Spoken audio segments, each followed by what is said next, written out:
Good afternoon. On behalf of the U.S. Census Bureau, welcome to our briefing and thank you for joining us. Today we will release the redistricting data from the 2020 census to the states. I am Michael Cook, Chief of the Public Information Office, and I will serve as moderator for today's program. Today, you will hear from Acting Director Dr. Ron Jarman, Chief of the Redistricting and Voting Rights Data Office, James Whitehorn, Senior Demographer in our Population Division, Mark Perry, and the Census Bureau's Race and Ethnicity Research and Outreach Director, Nicholas Jones. We will now begin with our first speaker, James Whitehorn. James? Thank you, Michael. Hello, everyone. I'm James Whitehorn, Chief of the Census Redistricting and Voting Rights Data Office. Today, we have the special task of publishing the 2020 Census PL 94-171 redistricting summary file data that states may choose to use in redrawing their state legislative and congressional districts. These data provide the first look at the demographic characteristics of the nation by state, county, city, down to the individual census block, and show how our population has changed since the 2010 census. Today's release includes statistics on race and ethnicity, voting age population, occupied and vacant housing units, and people living in group quarters like nursing homes, prisons, military barracks, and college dormitories. We are releasing today's redistricting data on our Public File Transfer Protocol, or FTP site. Today's data release is the same format we've used since the 2000 census. For data users, this format requires some additional software and work to extract the data. We are providing a number of supporting materials on our Redistricting Data Program webpage to help users work with this format of data. To help the public more easily explore the numbers, we're also providing an analysis and highlights of what we're seeing in the data, along with data visualization tools and a 2020 Census data map. We hope you go to census.gov to further explore the data for your community. By September of this year, we'll release the data in an easier-to-use format for all data users through our data.census.gov platform. Additionally, we will provide designated state officials a toolkit in the form of DVDs and flash drives to help them more easily review and extract the data. Thank you, and now I'd like to pass it over to Dr. Ron Jarman. Thanks, James. Hello, everyone. I'm Ron Jarman, Acting Director at the U.S. Census Bureau. It is my honor to represent all the hard-working staff at the Census Bureau who spent countless hours working to count everyone in the 2020 census. In April, we released the apportionment results from the 2020 census, which showed that the total population in the U.S. was 331.4 million and determined each state's share of the 435 seats in the U.S. House of Representatives. Since then, we've had teams working nonstop on the next set of 2020 census data, the redistricting data. We officially call this release the 2020 Census Redistricting Data PL 94-171 Summary File. These data play an important role in our democracy and also begin to illuminate how the local and demographic makeup of our nation has changed over the last decade. As we discussed before, the COVID-19 pandemic significantly delayed our schedule for collecting and processing the data for the 2020 census. We have understood the urgency to provide these redistricting data to the states, some of which have tight deadlines. And so, to provide some relief and to provide these critical data to all 50 states, the District of Columbia, and Puerto Rico as soon as possible, we're providing the exact same data in 2 releases. The first release is happening today, but there will be a second release in September that will be easier to access and to use. We will continue to release 2020 census data in 2022 and beyond. I'd like to say a few words about data quality, something which we know there is keen interest given the challenges presented in 2020. We have produced the reliable and usable statistics that we and the public expect. While no census is perfect, we are confident that today's redistricting results meet our high data quality standards. It is too early to speculate on undercounts or overcounts for any specific demographic group, and we look forward to the release of the post-enumeration survey results in 2022, which will provide information on coverage of demographic groups in the 2020 census. Overall, the 2020 census results for Hispanic origin, age 18 and over, Housing units and group quarters are in line with our population benchmarks. Soon we will release additional operational quality metrics to give further insight into how we collected 2020 census responses and what that might mean for the quality of the data. Throughout data processing, we've been comparing the counts to benchmarks as part of our quality checks on the data, and we have conducted one of the most comprehensive reviews in recent census history. The data we are releasing today meet our high data quality standards. Finally, I'd like to take a moment to discuss the confidentiality of our statistics. When we collected data for the 2020 census from households across the nation, we assured them that their responses would be kept confidential as required by law. Because the redistricting data have rich demographic characteristics available for very small areas, such as census blocks, it is essential that we take steps to protect the confidentiality of individuals in our published statistics. The redistricting data summary files will be the first 2020 census data protected using differential privacy. This sophisticated framework is the foundation of our disclosure avoidance system and protects individual information while letting us share important statistics about communities. We've used this method successfully in several other census data products. Just as with protections we used in the past, differential privacy protects personal information by adding noise or fuzziness to the data. This noise is carefully calibrated following numerous consultations with stakeholders to protect the data at the most granular level, but ensure accuracy across larger geographies and groups. Results from the 2020 census will be used for the next 10 years to shape the future of our country. Local leaders can use this data to make decisions such as where to build roads and hospitals and how to help our nation recover from the pandemic. These results will also help inform how hundreds of billions of dollars in federal funds will be distributed each year nationwide. The data we are releasing today meet our high data quality standards, and I am proud to present them to the American public. I will now turn it over to Mark Perry, Senior Demographer in our Population Division, to begin announcing some of the results of the redistricting data. Thank you. Thanks, Ron. Good afternoon. I'm Mark Perry, a Senior Demographer in the Population Division at the Census Bureau. I'll be reviewing some of the broader findings for the total population this decade, the distribution of the population, as well as patterns of population increase and decrease between 2010 and 2020 from the national level to states, counties, metropolitan and micropolitan areas, and for the largest cities. As we saw with the release of the first 2020 census data several months ago, the total population of the United States on April 1, 2020 was 331.4 million, an increase of 22.7 million from 2010. This graph shows population change for the United States by decade for the past century. The bars show the numeric change in population by decade. The black line shows the percentage change by decade. Since the 1950s, percentage increases have generally been declining each decade. This past decade's 7.4% increase was lower than the previous decade's 9.7% increase and was, in fact, the second lowest percent increase ever. Only the 1930s had slower growth. This slowdown in growth is evident if you look at population change at the state level for the past 3 decades.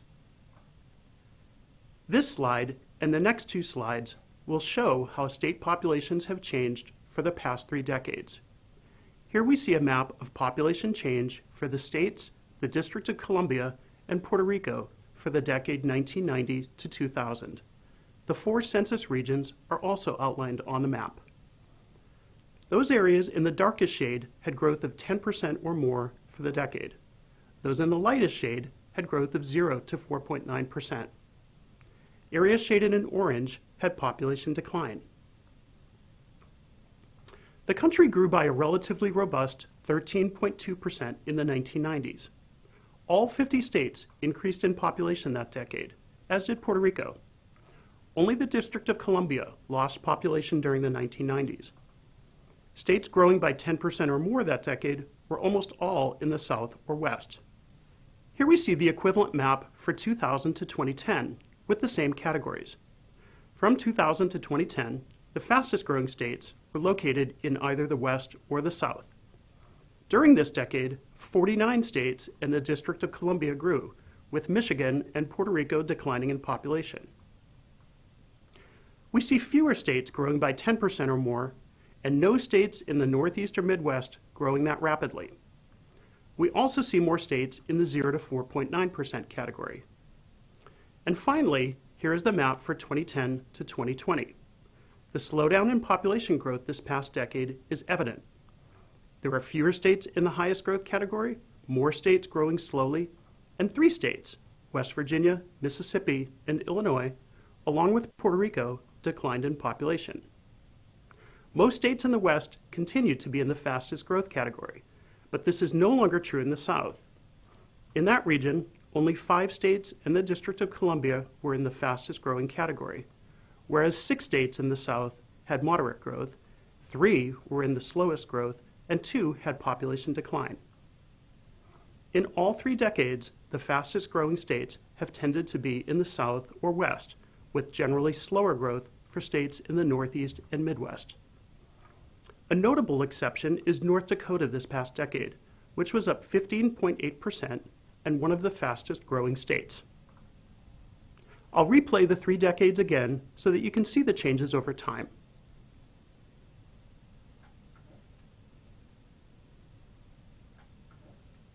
Now let's look at counties. We'll start with this map showing population density for counties in the 2020 census. The counties shaded darkest on this map have population densities of 1,000 or more people per square mile. Those in the lightest shade have densities of less than 50 persons per square mile. This map is a reminder that the U.S. population continues to be very unevenly distributed across the land area, with high population densities in the Northeast corridor from Boston to Washington, D.C., in large metropolitan areas nationwide, and in parts of Puerto Rico. Low population densities are common in the western half of the country and in Alaska. This next set of maps will look at population change by decade for counties in the United States and Puerto Rico. With the redistricting data released today, we see that the slowdown in growth over the past 3 decades is even more pronounced at the county level than for states. I'll show maps for the last 3 decades, all with the same classes, so you can easily see how patterns have changed over time. This first map shows percent change in population between 1990 and 2000 for counties. Those counties shaded in dark green grew by 20% or more, which was well above the 13.2% increase nationally for that decade. Those counties shaded orange, on the other hand, had population decline. In the 1990s, most counties had population growth, and many were in the 20% or more category. There were a number of counties that lost population that decade. Most counties declining in population were located in the Great Plains region of the country's midsection, along with parts of Appalachia, interior parts of the Northeast, and the Mississippi Delta. Moving ahead to the 2000 to 2010 decade, population decline, those counties shaded in orange, became somewhat more extensive. And whereas growth in the 1990s was often widespread across regions, in the 2000 to 2010 decade, we start to see growth mainly occurring in metro areas. Most of the counties growing by 20% or more that decade were in the South or West, and often were the outer counties of moderately or fast-growing metropolitan areas such as Atlanta, Dallas-Fort Worth, or Minneapolis-St. Paul. We now turn to the 2010 to 2020 decade. Population decline is even more widespread this decade, with 52% of all counties having smaller populations in 2020 than in 2010. Metro areas are even more prominent this decade as the locations of population growth amidst otherwise widespread population decline. Texas is a good example of this, where parts of the Houston, San Antonio, Austin, Dallas-Fort Worth, Midland, and Odessa metro areas had population growth, whereas many of the state's other counties had population declines. Rapid growth also occurred in parts of western North Dakota. McKenzie County, North Dakota, was the country's fastest growing county this decade, increasing a whopping 131% between 2010 and 2020. Nearby Williams County, North Dakota, grew by 83%. I'll replay the 3 decades again so that you can see the changes over time.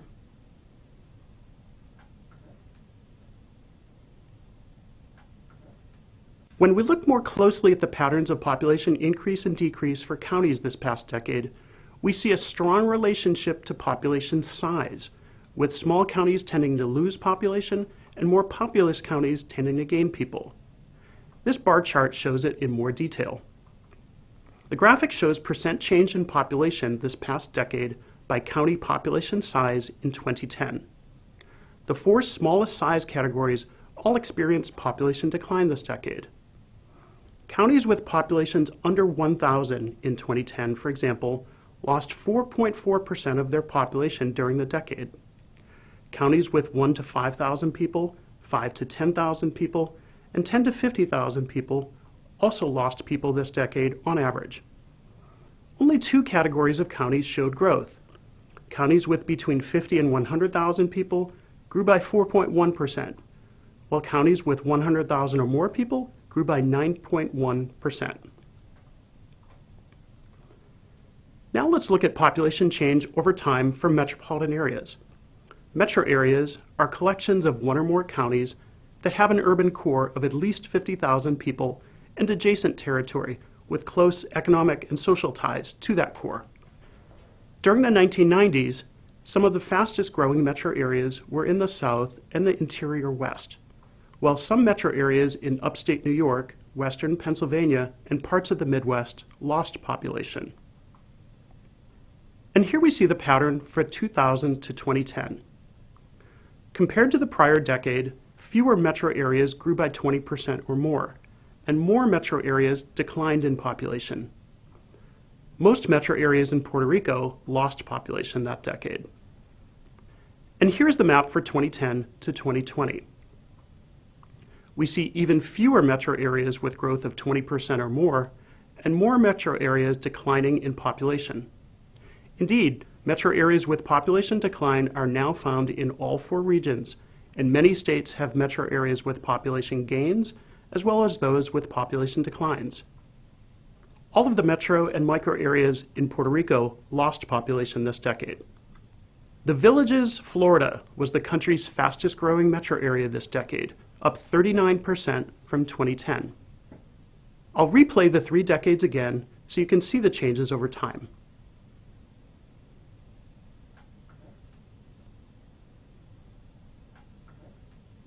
As a result of the patterns of population change seen in the prior maps, the country's population is increasingly metropolitan.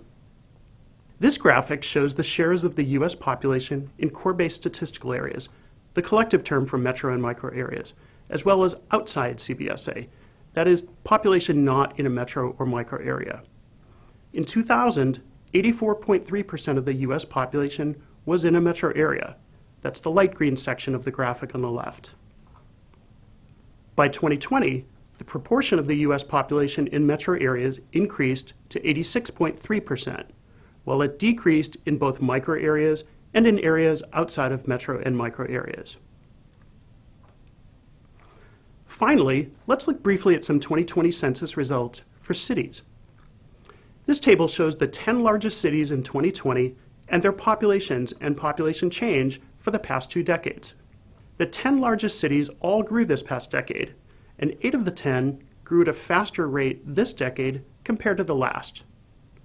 The fastest growing of these large cities was Phoenix, whose population increased by 11.2% this decade. The 10 largest cities in 2020 are the same group as in 2010, but the rankings changed slightly. Phoenix moved up from 6th to 5th largest city and traded spots with Philadelphia, which moved down from 5th to 6th. For the first time ever in a decennial census, all 10 of the largest cities in the United States now have more than 1 million people. This map shows the 14 cities with population gains of 100,000 or more this decade. 12 were located in the South or West, with 1 each in the Northeast and Midwest. The cities with the largest population gains this decade were New York, up more than 600,000, and Houston, up just over 200,000. This map shows the 10 fastest growing cities in percentage terms this decade, among those that had at least 50,000 people in 2010. The map shows those 10 fastest growing cities as red dots, and it labels their nearest large city as a green dot. As you can see, these fast-growing cities are generally suburbs of nearby larger cities. So in other words, Frisco and McKinney, Texas are both fast-growing cities near Dallas, and Kent, Washington is a fast-growing suburb of Seattle. All 10 of these cities grew by at least 44%, and the fastest-growing one, Buckeye, Arizona, a western suburb of Phoenix, was up nearly 80% this decade to reach over 91,000 in population. In summary, U.S. population growth slowed this decade. Only the 1930s had slower growth. Fewer states, metro areas, and counties had rapid population growth this decade. Population decline was widespread this decade. Most counties lost population between 2010 and 2020. On average, smaller counties tended to lose population, and more populous counties tended to grow. Population growth this decade was almost entirely in metro areas. Metro areas grew by 8.7%, and micro areas grew by 0.8%. Population in territory not in a metro or micro area declined by 2.8%. All 10 of the country's most populous cities grew this decade. I'll now turn it over to my colleague Nicholas Jones, who will discuss some of the broader 2020 census findings for race and ethnicity. Thank you, Mark. That was really great information about how areas across the nation are changing. Good afternoon. I'm Nicholas Jones, the Director of Race, Ethnicity Research and Outreach for the Census Bureau's Population Division. I'm honored to be here and excited to share highlights on 2020 census statistics for race and ethnicity. Mark and I would both like to thank all of the dedicated census staff and especially our colleagues in Population Division for the months and months of work undertaken during the pandemic to process, code, review, and analyze the 2020 data. Census Bureau experts have worked tirelessly to prepare this new information for the American public. You entrusted us with this data, and it is our duty to return it back to you, the people of the United States. Today's release of 2020 census data provide a new snapshot of the racial and ethnic composition and the racial and ethnic diversity of our nation. To help state officials, researchers, media, and the public examine the redistricting statistics for your state and county, as well as other areas across the country, we just released 2 America Counts stories on our website. Together, the stories provide a new snapshot of our nation's population and how interconnected we are. It's important to frame the 2020 census data historically, as the U.S. Census Bureau has collected data on race since the first census in 1790 and data on Hispanic or Latino origin since the 1970 census. How the concepts of race and ethnicity are measured and how the statistics are collected and coded has changed every decade. These changes reflected social, political, and economic factors throughout our nation's history. You can explore the new data viz on our website, census.gov. The 2020 census data enable us to understand how the racial and ethnic composition and the racial and ethnic diversity of the United States population looked in 2020. Before we present the results, it's important to note that the U.S. Census Bureau collects race and ethnicity data in accordance with the 1997 standards for maintaining, collecting, and presenting federal data on race and ethnicity, directed by the U.S. Office of Management and Budget, or OMB. Therefore, the designs of the 2020 census questions on Hispanic origin and race are similar to the designs used in the 2000 census and the 2010 census. While the Census Bureau tested an alternative question design in 2015, we must ultimately follow the 1997 OMB standards and use 2 separate questions to collect data on race and on ethnicity. Our testing, however, did show that we could make improvements to the 2020 census race and ethnicity questions within the OMB guidelines. Building on our extensive research and outreach last decade, we made several improvements to the questions for 2020. I encourage you to check out our recent webinar and blog to learn more. We improved the ways we process the data and code the responses to these questions. This work began in 2015 with our research and testing centered on findings from the 2015 National Content Test, and the designs were implemented in the 2018 census test. The improvements and changes enable a more thorough and accurate depiction of how people self-identify, yielding a more accurate portrait of how people report their Hispanic origin and their race within the context of a two-question format. These changes reveal that the U.S. population is much more multiracial and more racially and ethnically diverse than what we measured in the past. We are confident that differences in the overall racial distributions are largely due to improvements in the design of the two separate questions for race data collection and processing, as well as some demographic changes over the past 10 years.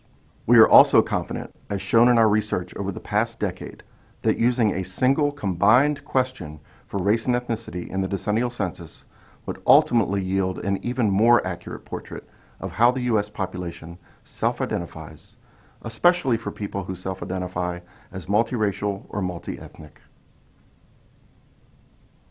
The 2020 census illuminates the racial and ethnic composition of the United States. The first component of this composition, for ethnicity statistics, comes from the question on Hispanic or Latino origin. From these data, we know that the Hispanic or Latino population numbered 62.1 million in 2020. The second component of this composition, for racial statistics, comes from a separate question on race.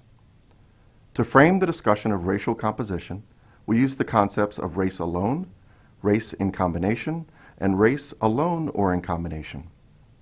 These concepts have been in place since the 2000 census, and the three concepts are central to understanding our country's changing demographics. Today's release of 2020 census statistics provides a new snapshot of the racial and ethnic composition of the country. The white population remains the largest race or ethnicity group in the United States, with 204.3 million people identifying as white alone and 235.4 million people identifying as white alone or in combination with another race group. The two or more races population, also referred to as the multiracial population, was measured at 33.8 million people in 2020. The sum of the race alone or in combination population at 49.9 million surpassed the Black or African American population, which was 46.9 million, as the second largest race alone or in combination group. The next largest racial populations were the Asian alone or in combination group with 24 million people, the American Indian and Alaska Native alone or in combination group with 9.7 million people, and the Native Hawaiian and other Pacific Islander alone or in combination group with 1.6 million people. In the 2020 census, for all race groups, their in-combination multiracial populations accounted for most of the overall changes in each racial category. Although the white alone population decreased by 8.6% since 2010, the white in-combination population saw a 316% change during the same period.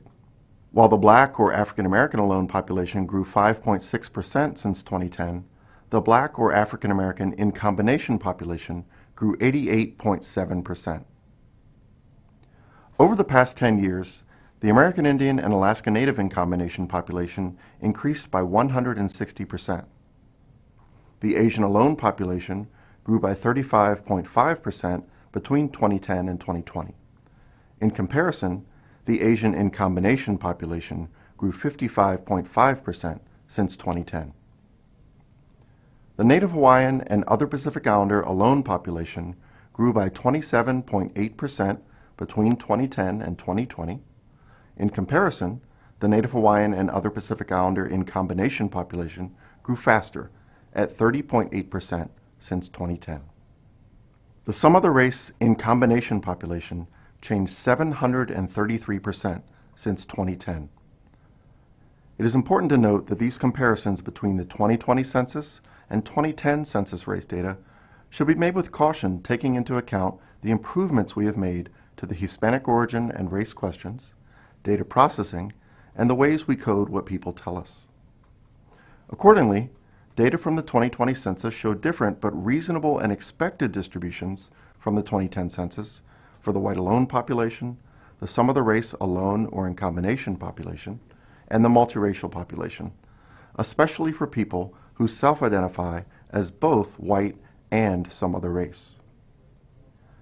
The largest multiracial combinations in 2020 were white and some other race at 19.3 million, white and American Indian and Alaska Native with 4 million, white and black or African American at 3.1 million, white and Asian at 2.7 million, and black or African American and some other race with 1 million. Another way to examine data on race and ethnicity is to cross-tabulate Hispanic or Latino origin by race. This was done for Census 2000 and the 2010 census, as well as the 2020 census redistricting tables. Table P2 provides cross-tabulated Hispanic origin by race statistics. To illustrate the results from the cross-tabulation of Hispanic origin by race data, this graphic compares percent change in racial identification among the Hispanic or Latino population, shown on the left, and the percent change among non-Hispanics on the right. The number of people of Hispanic or Latino origin who identified as white alone decreased by 52.9%, down from 26.7 million to 12.6 million over the 10-year period. Between 2010 and 2020, the number of people of Hispanic or Latino origin reporting more than one race increased from 3 million, 6%, to 20.3 million, 32.7%, a 567% change. We describe the results in our America Counts story with an overview of race and ethnicity in the United States. Again, these results are not surprising as they align with our expert research and corresponding findings this past decade about the impacts of the decennial census question format on race and ethnicity reporting. These improvements more accurately illustrate the richness and complexity of how people self-identify their race and ethnicity in response to two separate questions within the current OMB standards. In a companion America Counts story that we released today, we illustrate how the 2020 census results allow us to measure the nation's racial and ethnic diversity and how it varies at different geographic levels. We explore multiple measures of racial and ethnic diversity. For these measures, we cross-tabulate the race and Hispanic origin statistics as data users often do, such as with the 2020 census redistricting tables.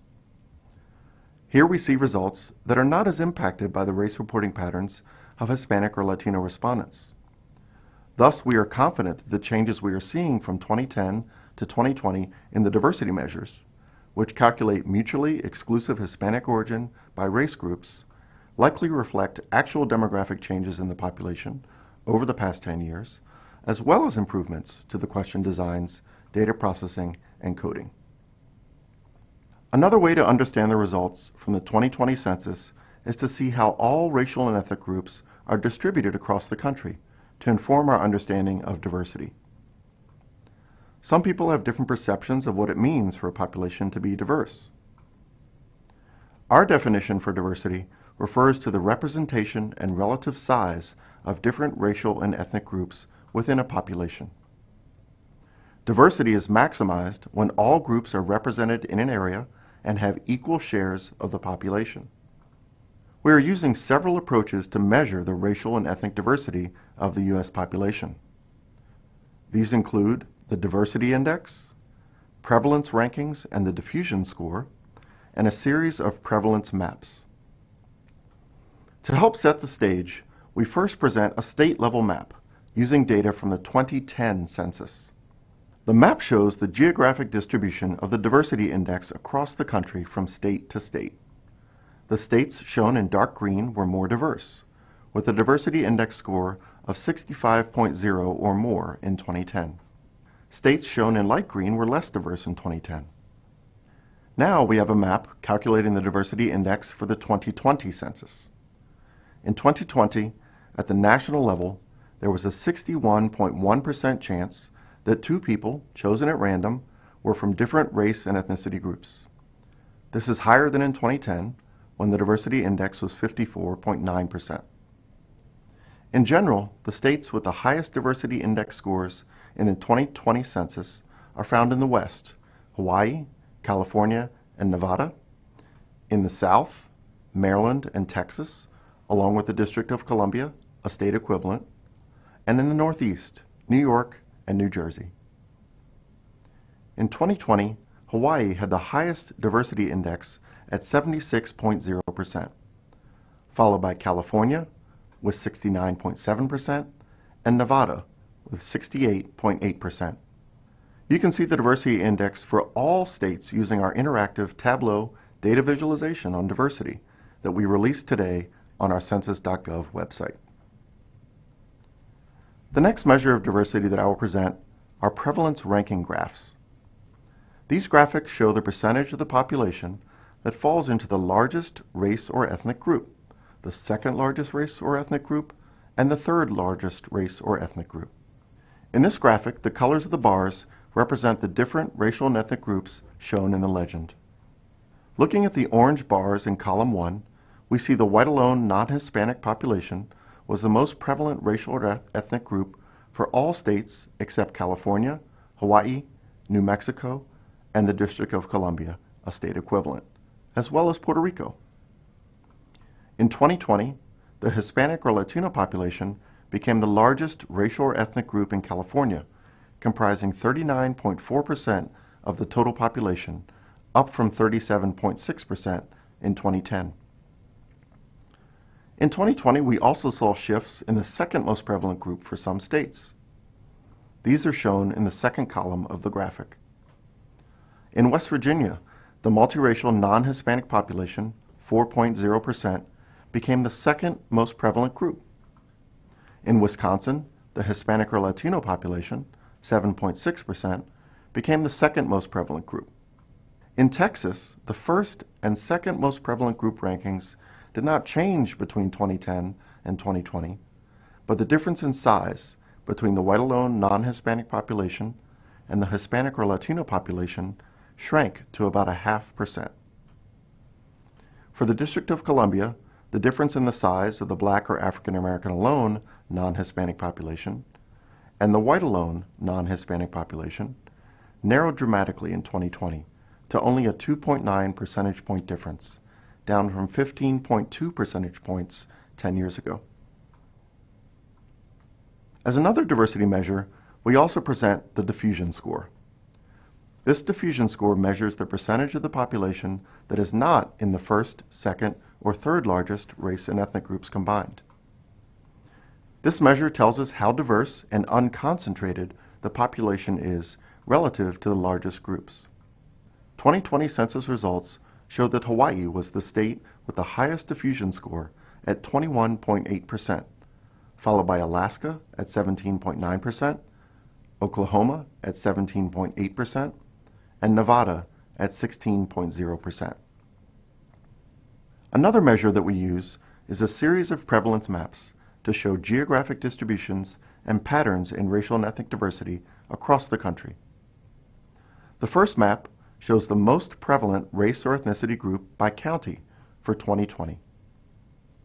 In 2020, the white alone non-Hispanic population, shown in orange, was the largest group in about 90% of counties. The Black or African American alone non-Hispanic population, shown in blue, was the largest group in some counties in the South. The Hispanic or Latino population, shown in green, was the most prevalent group in counties in the Southwest and West. In addition, the American Indian and Alaska Native alone non-Hispanic population, shown in purple, was the largest racial or ethnic group in counties in Alaska, the Four Corners region, and the Upper Great Plains. There's more variation in the map for the second most prevalent racial or ethnic group. Here we see racial or ethnic groups are represented in patterns are not as tightly clustered as they were in specific regions in the first most prevalent group. Often these show an inverse relationship to the most prevalent group map. The Hispanic or Latino population, shown in green, was the second most prevalent group and spanned the entire continental United States, with large numbers of counties in every region. The multiracial non-Hispanic population, shown in teal, was the second most prevalent group in many counties throughout the northern part of the country, as well as Alaska and Hawaii. As the country has grown, we've continued to evolve in how we measure the race and ethnicity of the people who live here. The improvements we made to the 2020 census yield a more accurate portrait of how people self-identify in response to two separate questions on Hispanic origin and race. Our analysis of the 2020 census results show that the U.S. population is much more multiracial and more racially and ethnically diverse than what we measured in the past. We encourage you to use our data visualizations to explore the interactive maps and graphics which illustrate the 2020 results in comparison to 2010. These multiple measures of composition and diversity complement the 2020 census redistricting data release. These are really amazing resources, and we hope you enjoy exploring them, as the data enable us to explore the richness and complexity of our nation's population in a new light. Thank you for joining us today, and now I'll turn it back over to Michael. Thank you, speakers. We will now begin taking questions from credentialed media about the information presented today. Members of the media who registered received the phone number via email. When asking a question, remember, please include your name and media affiliation. Operator, can you please provide the instructions for calling in? Certainly, and once again, if you would like to ask your question by phone, please press *1 on your telephone keypad. 1 moment for the first question. Again, everyone, Will Dupree in the KXAN Live Studio. We're listening to the U.S. Census Bureau's news conference about data being shared from the 2020 census regarding redistricting and demographics. Let's take a listen again as members of the media, other journalists, are going to start asking questions of census officials. Just to remind all of our listeners to today's news conference, if you go to census.gov, you can access the information that we have posted on our website live. We have a news release under our America Counts Story Behind the Numbers tab. We have information that we've posted about many of the topics that have been discussed today. So I encourage people to take a look at that information if you haven't seen it already. Operator, are we ready with our first question? Yes, and the first question comes from Hansi Wang of NPR. Your line is open. Hi, Hansi. Thank you. Thank you. I have two questions for Mr. Nicholas Jones. How concerned is the Census Bureau that now the second largest race group, alone or in combination, is some other race population that the Census Bureau's research in years past has tried to address and tried to provide more specific categories and to provide more specific data for users and the Bureau? And a follow-up question, is the Bureau planning to devote any resources to research how the Bureau's coding changes for write-in answers may affect any historical comparisons of 2020 race ethnicity data with prior race ethnicity data in the decennial census? Thank you for those two questions, Hansi. I'll go ahead and turn them over to Nick now. Thank you, Michael, and thanks, Hansi, for your questions. So for your first question, in terms of the separate questions results for 2020, we're not surprised by the findings given the questions are asked in a two separate format. This was shown in our 2015 research in the National Content Test, as well as research over the last several decades about the impacts of separate question formats on race reporting, particularly among the Hispanic population. So one of the ways in which we look at these data are to make the comparisons of the cross-tab with race and Hispanic origin, and those results are comparable to what we've seen in the past in terms of trends. We're also encouraged by the ways in which we've been able to make improvements to the 2020 question designs and our data processing and our coding. It's really important to keep in mind that the decennial census has changed every decade since 1790, as you can see in our data visualization that we released. And the results that we see over time, we want to reflect and acknowledge the changes in both our social and political constructs in our nation's history. We'll continue to do more research as we look past 2020 and look towards the future with the 2030 census. Thanks again for your question. Thanks for that, Nicholas. Operator, do we have our next caller? The next question is coming from Michael Schneider, Associated Press. Your line is open. Hi, thank you. My question was for Mr. Jones. I was just hoping you could put into context the fact that the non-Hispanic white population dropped below 60% for the first time. Do you feel that is meaningful in any way? If so, how? And if not, why not? Good afternoon, Mike, and thanks for your questions. So one of the things that we're really excited about with this new release of the 2020 census data is the ways in which we're looking at the measurements of diversity.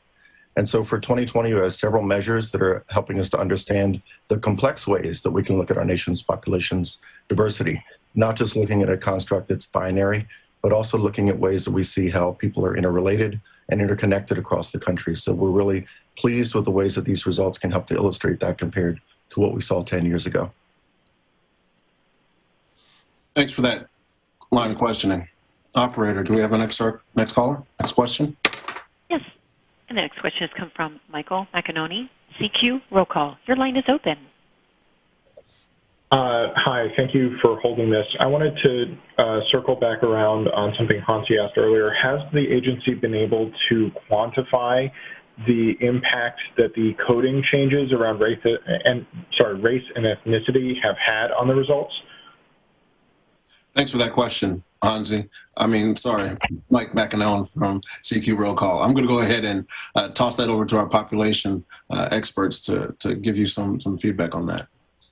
Thank you, Mike and Michael, for your questions and the follow-up. So one of the ways in which we talk about the results is demonstrated in our America Counts story today on the overview.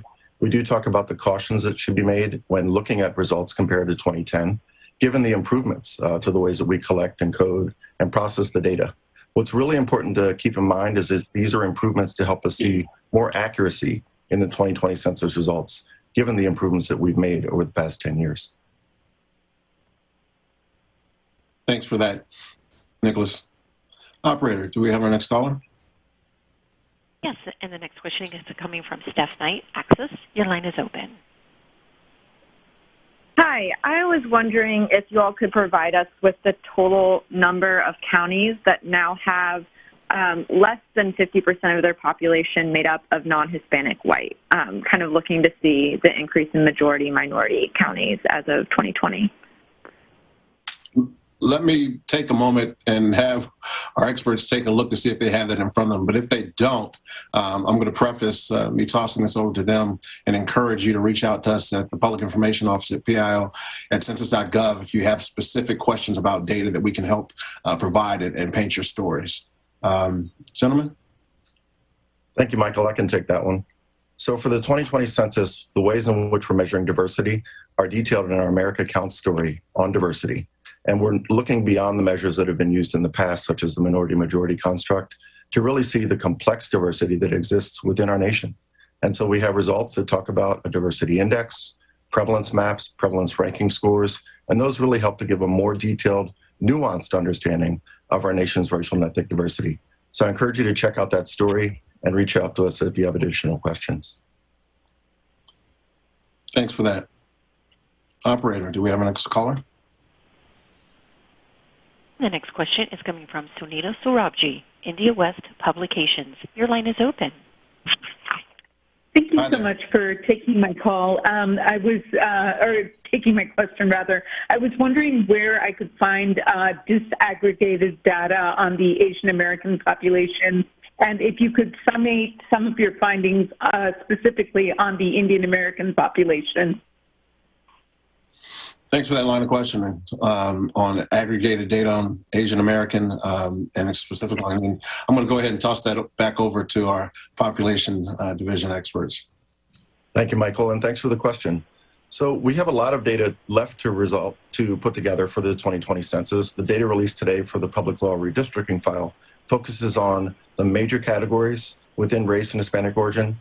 What's exciting about the 2020 census is that we collected for the very first time detailed disaggregated information from all population groups. We had a write-in line in areas with dedicated for white and black respondents to report their detailed identities for the very first time. And as we move forward in our data collection, processing, and coding, we'll be looking at the 2020 census results in a file called the Detailed Demographic and Housing Characteristics file. That's where you'll be able to receive information on myriad groups across the country, whether they be detailed Asian groups, detailed Black or African American groups, American Indian, Alaska Native tribes, and Native villages, as well as detailed groups for white, Middle Eastern, European, and North African populations. So stay tuned. There's a lot more information yet to release from the 2020 census. When will that be released? So the releases that we have planned for the detailed DHC are going to go through a process that's similar to the public law redistricting file in terms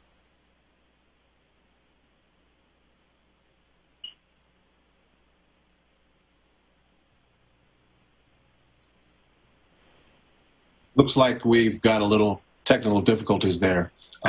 We'll get Nick back on to address that question and apologize for that. Operator, can we have our next caller? Certainly. The next question is coming from Mia Salantri, WUSA 9. Your line is open. Hi there. Can you hear me? Your line. Oh, hello? You may ask your question. Yes, we can hear you now. Hi. Yes, can you hear me? I apologize. Can hear you now. Go ahead with your question. Okay. Thank you. I was just wondering if you could go into a little bit more detail into the question design changes for race and ethnicity. What exactly changed, and how do you perceive how the question changes altered the way that people respond and the data that we got from that? Thanks for that question, specifically about the question design that we went over in our presentation, and I'll toss that over to Nicholas Jones, who can address that line of question. Nicholas?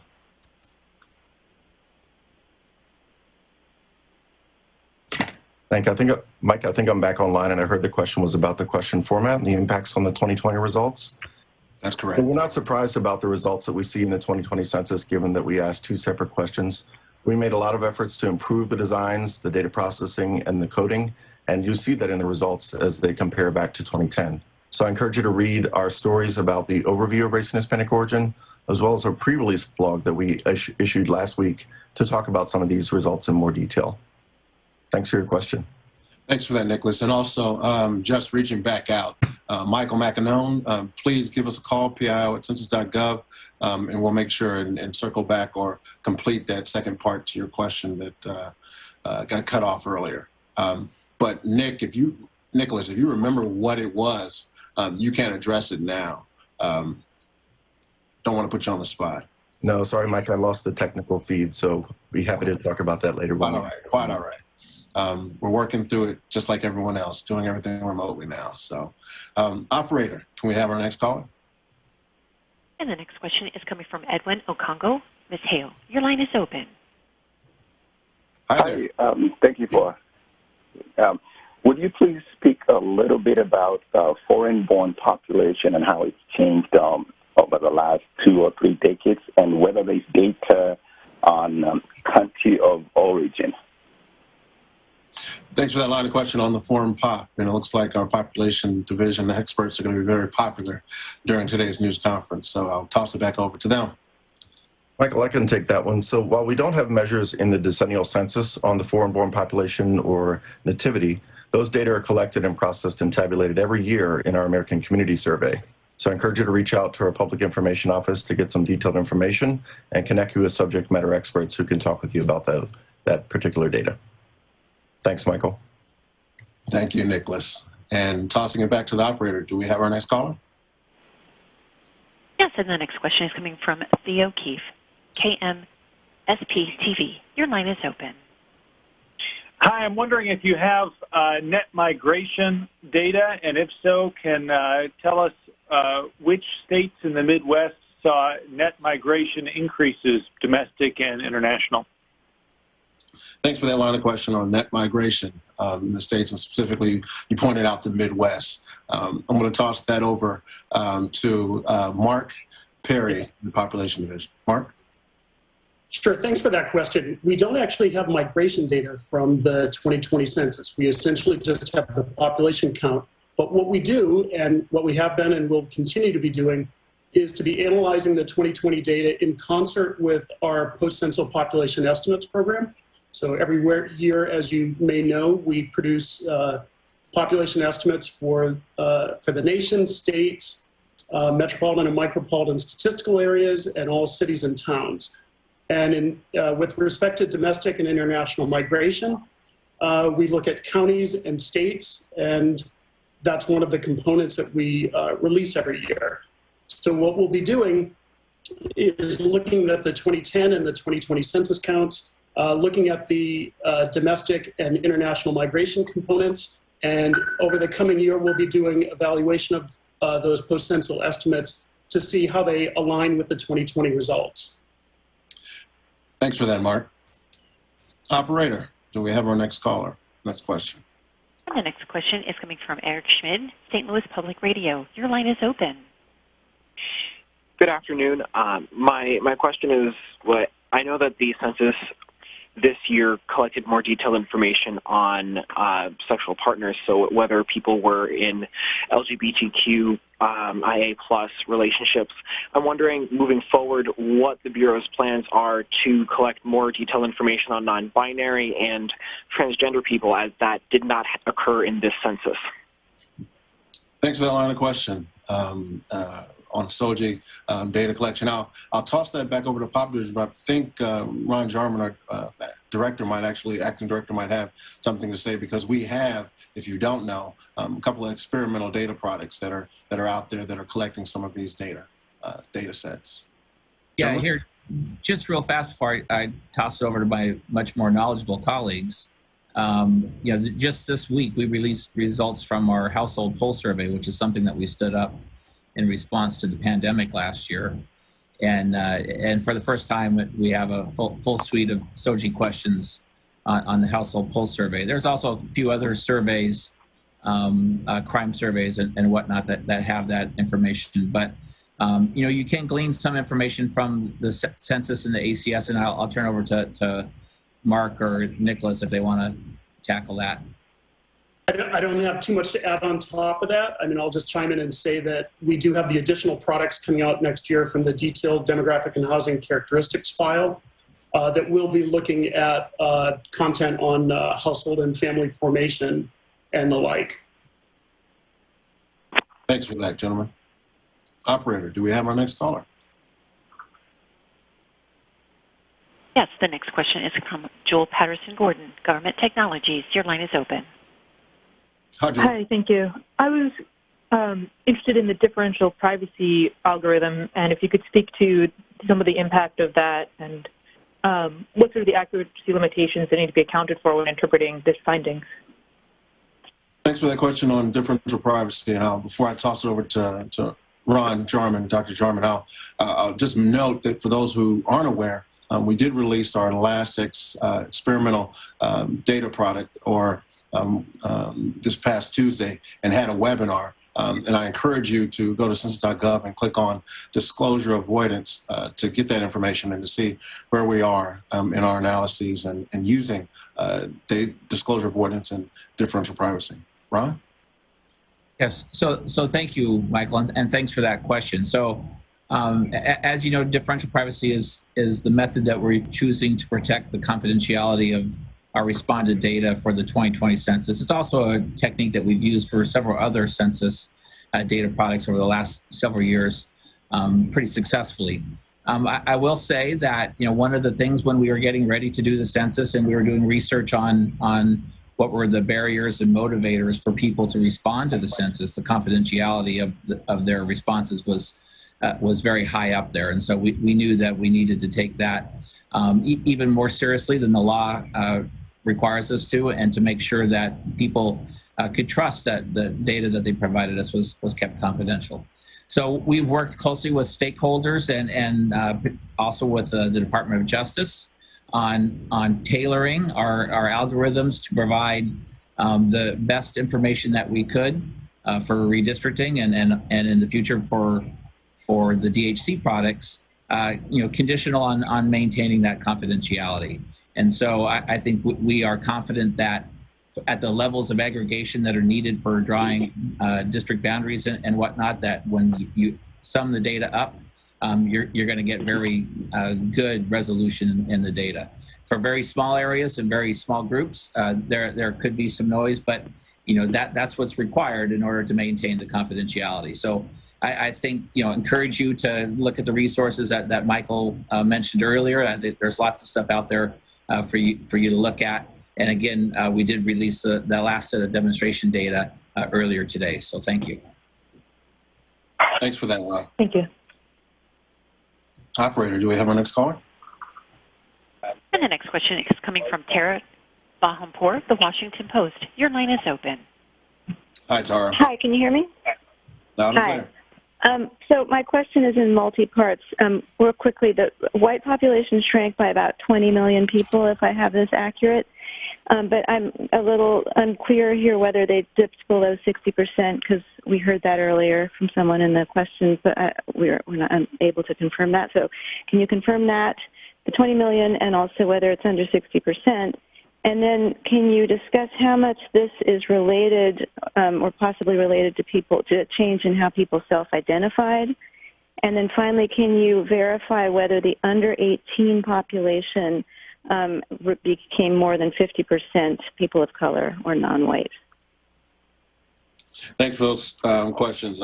We got this all down, and we'll chew on this and toss it around the horn and try to address this three-part question. I'm going to turn it over to our population division experts, Mark Perry and Nicholas Jones, to give you some feedback on not just the white population shrinking, self-identification, and the under 18 population going up. Gentlemen?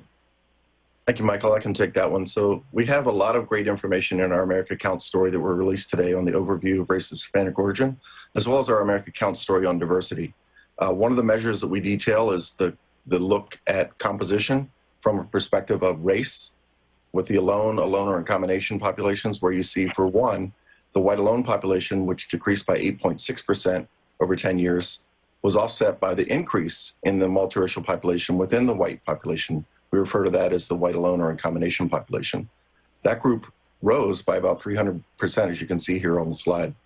We also have detailed findings looking at race reportings among the Hispanic origin population, and you can see differences there in the reporting of white alone, as well as very tremendous increases in reporting of multiracial groups within the Hispanic origin population. That level of detail is in our America Counts stories, and you can understand the nuances with both our improvements to the questions as well as demographic change to really get a better feel and an understanding of the story that we see now in 2020 with this new portrait. The last thing I'll say about your question on the under 18 population, that's detailed as well in our America Counts story, and we see differences in the patterns for children, the population under 18, compared to the patterns of adults, those 18 and over. And that really details a look at how the future generations may be comprised demographically when you look at the concepts of race and Hispanic origin. So Tara, thank you for your questions. Thanks, Nicholas. Operator, do we have our next caller? And we're currently waiting for more parties to queue up. One moment, please. Could you repeat that? The next question is coming. Certainly. And the next question is coming from Rez Barber, TV1 USA. Your line is open. Okay. Good evening, gentlemen. My question is where I can find the data of the growth of South Asian, especially Muslims in the metropolitan area and other parts of the USA. Thanks for that line of question. I'm going to pass that over to our very popular folks over in Popular Division. Mark and Nicholas? Thank you, Michael. I can take that one also. So again, we have information that will be released in the future from the 2020 census, looking at detailed disaggregated groups such as South Asian detailed groups, Pakistani, Asian Indian, Bengali, Bangladeshi, and many others. That's true for both the Asian population as well as our other racial and ethnic groups that we're releasing today in an aggregate form. So I encourage you to stay tuned for the results from 2020 in our detailed demographic and housing characteristics file. We also have yearly estimates available through the American Community Survey. You can see some of that information and track over the past several years detailed results for detailed Asian groups. Michael, I'll turn it back to you. Thank you, Nicholas. Thank you. Operator, do we have anyone else? Another caller? We have no further questions in queue. Well, if there's no other callers, I'd like to thank everyone. Thank you, everyone. Today gives us an in-depth look at how the U.S. population has grown and changed since the 2020 census. Local leaders who choose to use this data may make decisions such as where to build roads and hospitals, and even how to respond to natural disasters and future pandemics. You will find many materials related to the release of the 2020 Census Redistricting PL 94-171 summary files data on our website, including the American account stories that we've mentioned today. Also, there are data visualizations, a news release, and a comprehensive press kit with all the materials about today's release. Please visit census.gov to access this information. Members of the media, please again contact us at pio@census.gov or call 1-877-861-2010 for any additional questions. Again, thank you all for joining us. On behalf of the Census Bureau, it's a privilege to provide the 2020 Census Redistricting Data Summary Files to you. We relied heavily on your responses to the 2020 Census. We are honored to be able to return your data to you, and it goes without saying that it took the efforts of many census partners, temporary and permanent employees, their dedication and diligent work to make today a reality. We look forward to releasing even more rich data about our nation in the coming year. Remember to follow us on social media at U.S. Census Bureau to stay up to date on our latest news. That concludes our briefing for today. Thank you for joining us.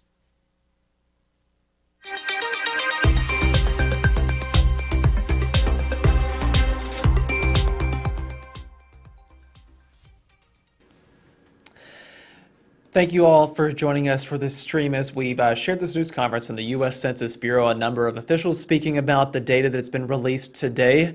This information should be able to help with the redistricting process that will be underway here relatively soon in Texas. It also shares information about demographics. I don't know if you missed it earlier, but they did mention that Texas had 3 of the largest 10 cities in the U.S. now, that being Houston, then San Antonio, and then Dallas. Those are some interesting data points there. We are digging through what information was shared today. I mean, it is an overwhelming amount of data, statistics, information put out there by the U.S. Census Bureau. We're kind of synthesizing that and breaking it down, so I'll direct you to our website, kxan.com, for more reporting about what has been shared today from last year's census. We'll have more details as the day goes along, so please stay with us. Thank you all again for watching our stream. I'm Will Dupree, coming to you from the KXAN Live studio. We'll see you back here another time. Everybody take care.